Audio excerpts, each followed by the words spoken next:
ಇನ್ನು ಶಿರೂರು ಬಳಿ ಗುಡ್ಡ ಕುಸಿತ ದುರಂತ ಪ್ರಕರಣಕ್ಕೆ ಸಂಬಂಧಪಟ್ಟ ಹಾಗೆ ಕಾರ್ಯಾಚರಣೆ ವಿಚಾರವಾಗಿ ಸಚಿವ ಕೃಷ್ಣ ಬೈರೇಗೌಡ ಟ್ವೀಟ್ ಮಾಡಿದ್ದಾರೆ.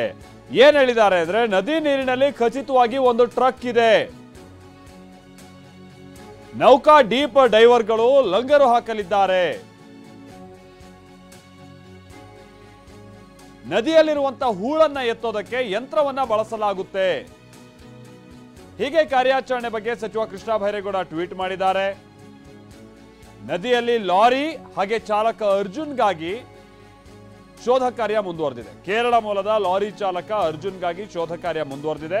ಇದರ ನಡುವೆ ಲಾರಿ ಅಲ್ಲಿದೆಯೋ ಅಥವಾ ಇನ್ನೆಲ್ಲಿ ತೇಲ್ಕೊಂಡು ಹೋಗಿದೆ, ಈ ರೀತಿಯಾದಂತ ಕೆಲ ಗುಮಾನಿಗಳು ವ್ಯಕ್ತ ಆಗ್ತಾ ಇದ್ದಂತ ಸಂದರ್ಭ. ಯಾಕಂತ ಅಂದ್ರೆ ಲಾರಿ ಅದು ಭಾರತ್ ಬೆನ್ಸ್ಗೆ ಸೇರಿದಂತ ಲಾರಿ, ಅದರ GPS ಟ್ರ್ಯಾಕ್ ಮಾಡಿದಂತ ಸಂದರ್ಭದಲ್ಲಿ ಅಲ್ಲೇ ಬಂದು ಸ್ಟಾಪ್ ಆಗಿದೆ ಅನ್ನುವಂಥದ್ದನ್ನ ಅದರ ಮಾಲೀಕ ಬಹಳ ಖಚಿತವಾಗಿ ಹೇಳಿದ್ರು.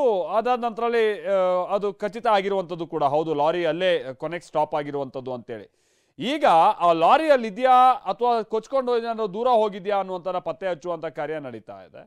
ಈಗ ವಿಚಾರ ಏನು ಗೊತ್ತಾಗ್ತಾ ಇದೆ ಅಂತ ಅಂದ್ರೆ, ಬಹುಶಃ ಲಾರಿಯಲ್ಲಿ ಇರ್ಬೋದು. ಯಾಕಂತ ಅಂದ್ರೆ ನದಿಯ ಎರಡೂ ಭಾಗದಲ್ಲೂ ಏನೋ ಒಂದು ಮೆಟಲ್ ಇರುವಂಥದ್ದನ್ನ ಪತ್ತೆ ಹಚ್ಚಲಾಗಿದೆಯಂತೆ. ಬಹುಶಃ ಅದು ಲಾರಿನೋ ಅಥವಾ ಇನ್ನಿತರ ವೆಹಿಕಲ್ ಏನಾದ್ರು ಅಲ್ಲಿ ಸಿಕ್ಕಾಕೊಂಡಿರುವಂಥ ಚಾನ್ಸಸ್ ಇದೆ. ಈ ಪೋಕ್ಲೈನ್ ಅನ್ನ ಬಳಸಲಾಗ್ತಾ ಇದೆ. ಅಂದ್ರೆ ಬೂಮ್ ಪೋಕ್ಲೈನ್ ಅಂತ, ಬಹಳ ಉದ್ದವಾದ ಆರ್ಮ್ ಇರುವಂತ ಒಂದು ಪೋಕ್ಲೈನ್, ಒಂದು ಕಬ್ಬಿಣ ಕೂಡ ಆ ಪೋಕ್ಲೈನ್ಗೆ ಬಡ್ದಿದೆಯಂತೆ. ಸೊ ಅಲ್ಲಿಗೆ ಗಂಗಾವಳಿ ನದಿ ತಟದಲ್ಲೇ ಒಂದು ವಾಹನ ಇರುವಂಥದ್ದಂತೂ ಖಚಿತ ಆಗಿದೆ. ಕಬ್ಬಿಣ ಬಡಿದ ಹಿನ್ನೆಲೆಯಲ್ಲಿ ಕಾರ್ಯಾಚರಣೆಯನ್ನ ಕೂಡ ತೀವ್ರಗೊಳಿಸಲಾಗಿದೆ.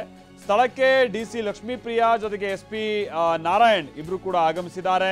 ನದಿಯಲ್ಲಿ ರೌಂಡ್ಸ್ ಆಗ್ತಾ ಇದ್ದಾರೆ. ಮತ್ತೊಂದು ಕಡೆ NDRF ಹಾಗೆ SDRF ತಂಡ ಗಂಗಾವಳಿ ನದಿಯಲ್ಲಿ ಬೂಮ್ ಪೋಕ್ಲೈನ್ ಅನ್ನ ಬಳಸಿ ಕಾರ್ಯಾಚರಣೆ ನಡೆಸುವಂತ ಪ್ರಕ್ರಿಯೆ ನಡೀತಾ ಇದೆ.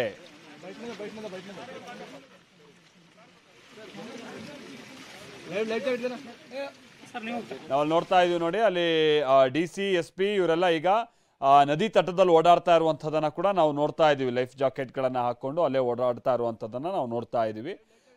ಕಾರಣ ಅಂತ ಅಂದ್ರೆ ನದಿಯ ತಟದಲ್ಲಿ ಒಂದು ಮೆಟಲ್ ಇರುವಂಥದ್ದು ಗೊತ್ತಾಗ್ತಾ ಇದೆ. ಅಂದ್ರೆ ಶಬ್ದ ಬಂದಿದೆ, ಒಂದು ಮೆಟಲ್ಗೆ ಹೊಡೆದಂಥ ಸಂದರ್ಭದಲ್ಲಿ ಹೇಗೆ ಒಂದು ಶಬ್ದ ಬರುತ್ತೋ ಅದೇ ರೀತಿಯಾಗಿ ಈ ಪೋಕ್ಲೈನ್ನ ಮುಂಭಾಗದ ಆರ್ಮ್ನಲ್ಲಿರುವಂತಹ ಬಕೆಟ್ಗೆ ಹೊಡೆದಿದೆ.